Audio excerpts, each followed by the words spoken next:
네, 한국 정치를 풀어내는 토론사이다. 여의도 중계석 시간입니다.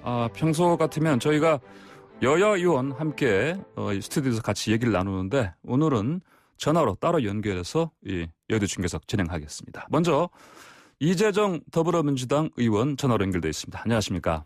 네, 안녕하세요. 이재정입니다. 네, 먼저 어제 있었던 정정순 의원 체포동의안 가결됐는데 네. 헌정사업을 이제 14번째 일입니다. 정 의원이 입소는 했지만 동료 의원님들 부결표 못 끌어낸 이유 왜 그렇다고 보십니까? 예, 참으로 안타까운 상황이었는데요. 네. 정정순 의원은 마지막까지 본인의 항변을 하셨는데 그 항변 우리 지도부로서는 이미 경청에 들었었고요. 네. 또 지도부에서는 종합적으로 판단을 했습니다. 네. 당사자 항변이라든지 또 검찰 수사 상황 그리고 여러 것들을 종합적으로 평가해서 수사 과정에서 해명하고 소명하는 게 좋겠다라는 권유를 수차례 드렸습니다. 네. 결국 이를 받아들이지 않으면서 저희도 체포동의안 의결할 수밖에 없었고요. 정말 뼈를 깎는 심정으로 더불어민주당 표결에 임했습니다. 예. 예. 자, 다만 안타까운 건 네. 국민의힘도 이제 국민의 시선에서 또 공분을 샀던 박덕흠 의원이라든지 예. 조수진 의원, 최춘식 구자근 의원 등 여러 가지 법 위반 사례나 비리 의혹에 대해서 예. 조금 국민의 눈높이에 맞춘 입장을 표명하고 공당으로서의 책임을 다해주면 좋겠다라는 생각 함께 말씀드려봅니다. 예, 알겠습니다. 또 어제 같은 날에 민주당은 서울 부산 선거 후보 사실상 내겠다 이렇게 밝힌 셈 아닙니까? 그렇죠? 네. 그래서 이제 그것 때문에 이번 주말에 전 당원도 투표하는 것인데 이낙연 대표는 공천이 책임 정치다 이런 식으로 얘기를 했습니다. 이런 공천이 책임 정치다 이 발언 관련해서 또 야당에서는 반발을 하고 있습니다. 어떻게 보십니까? 예, 저는 제가 대변인으로서 지도부의 일원일 때부터 한결같이 말씀드렸던 게 정치의 기본으로 돌아가서 책임을 질 필요가 있다는 얘기를 수차 드렸습니다. 당원을 개정하고 하는 방식의 이제 과정에서 민주당이 국민께 사과할 부분은 사과를 할 필요가 있었겠고 어제 이낙연 대표도 역시 언급을 했겠지만 중요한 것은 민주주의에서 공당의 역할이라는 것은 시기에 따라서 달라지는 것이 아닙니다. 책임 정치의 일환은 선거 기간에 후보자를 내는 겁니다. 예를 들어 보궐선거에 이유가 있는 정당인 경우는 사실상 다음 보궐선거 그 자체에서 국민적 동의를 받기 어려운 측면이 있겠죠. 여러 사례에서 각각 다르겠지만 그렇다 할지라도 그 불리한 위치에서 출발하는 것이 그리고 선거의 결과에 최선을 다하고 다음 미래를 제시하고도 국민이 동의를 해주지 않으면 그 결과에 승복하는 것 그것도 책임 정치입니다. 모든 정치를 불출마하는 방식 저는 사실 지나친 어떤 정치 혐오의 한 관점에서 논란이 조금 커졌다는 느낌이 드는데요. 저는 제가 정치 인생이 길진 않지만 정치의 기본으로 돌아갔을 때 정치를 굉장히 개혁적인 척 이야기하는 척 하면서 정치를 좁히는 방식의 몇 가지 논의 중에 하나가 바로 이런 부분이고요. 또 하나가 세비 논쟁이라고 생각하는데요. 언뜻 보면 정치를 개혁할 듯해 보이지만 정작 책임지는 정치에 대한 진지한 고민, 본질을 좀 제거하고 논란을 지속하는 방식의 그런 저는 토론들은 좀 지양됐으면 좋겠고요. 민주당 어쨌든 국민께 송구한 부분이 있을 겁니다. 하지만 공당으로서 또 집권 여당으로서 어떤 결과에 이르든 간에 우리로서는 최선을 다하고 국민께 송구할 부분 송구하면서 새로운 미래를 위한 신뢰를 드리는 노력 계속해야 될 겁니다. 그게 책임 정치입니다. 예. 네.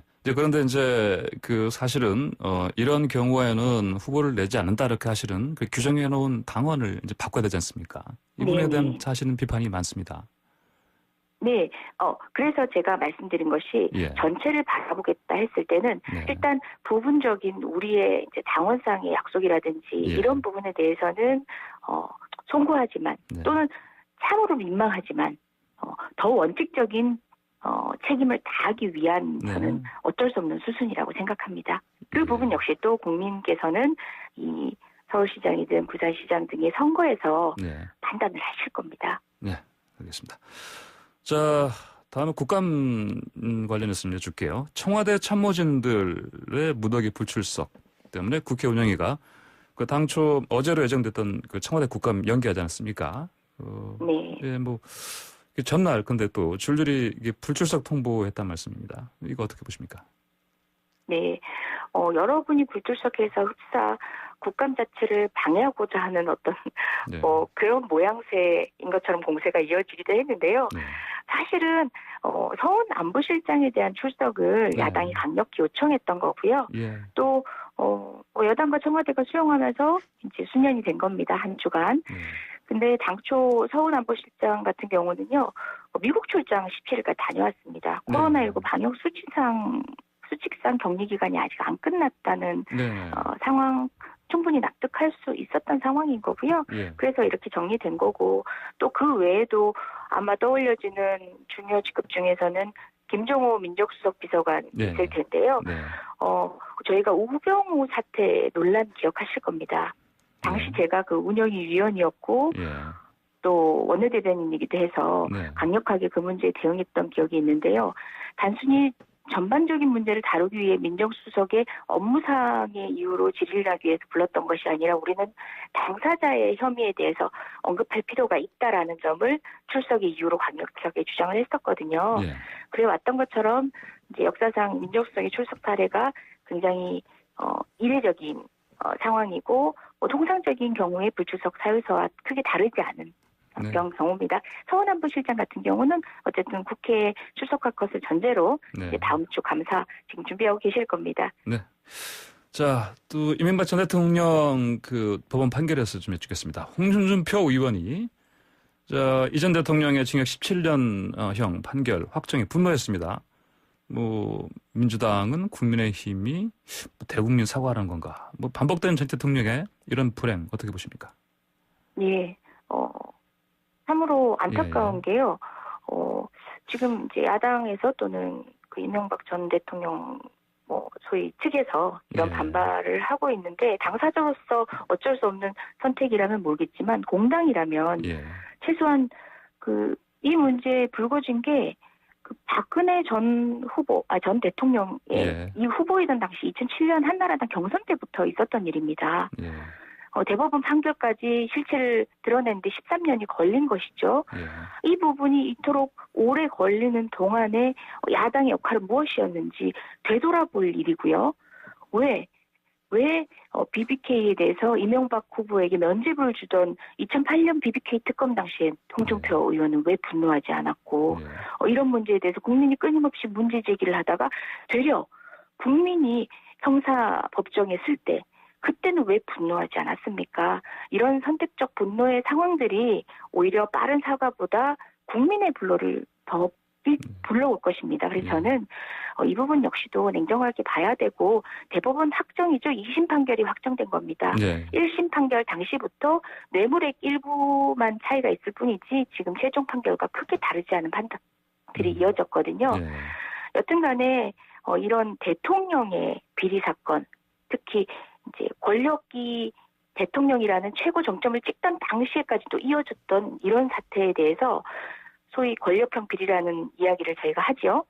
반복되지 않도록 공수처가 출범할 필요성을 한 번 더 느끼게 만들어준 사건이라고 봅니다. 네, 이번 대법원 판결 확정을 계기로 공수처 필요한 거 이게 더 네. 그걸 맞습니다. 더 깨달을 수 있는 그런 상황이었다는 말씀이죠. 예, 국민의힘 이명박 박근혜 전 대통령 비리에 대해서 저는 총체적 사과하고 이런 과오 되풀이하지 않기 위해서 공수처 출범 적극 협조하겠다 하는 게 타당한 태도 아닐까, 마땅한 태도 아닐까 생각합니다. 예, 알겠습니다. 다음으로요. 대검찰청 앞쪽에 좀 화환들 늘어서 있습니다. 윤석열 검찰총장 를 응원하는 그런 화환들입니다. 근데 또 최재형 감사원장한테도 이런 화환들 가고 있다. 이런 얘기 나오고 있습니다. 이 현상들을 왜 그렇다고 보십니까?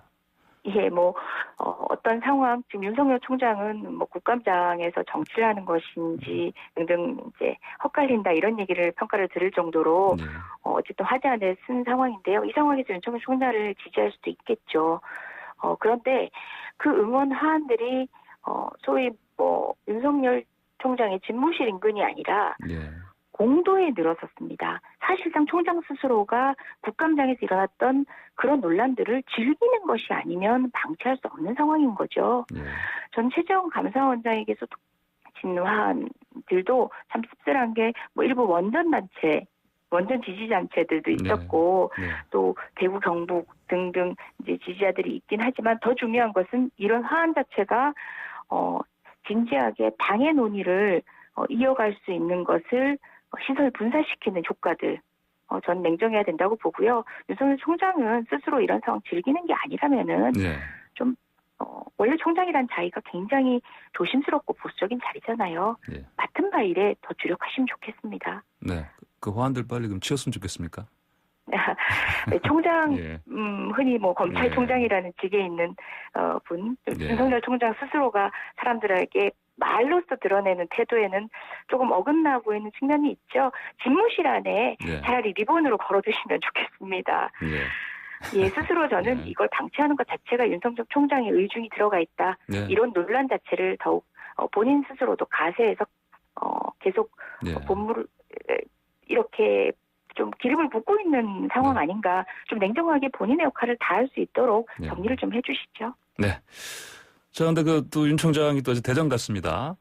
뭐 대전 고검 지검 간담회 뭐 있었기 때문에 갔는데, 자, 이렇게 윤석열 총장 이렇게 이제 어떤 대전 간 부분에 대해서 뭐 어떻게 보십니까?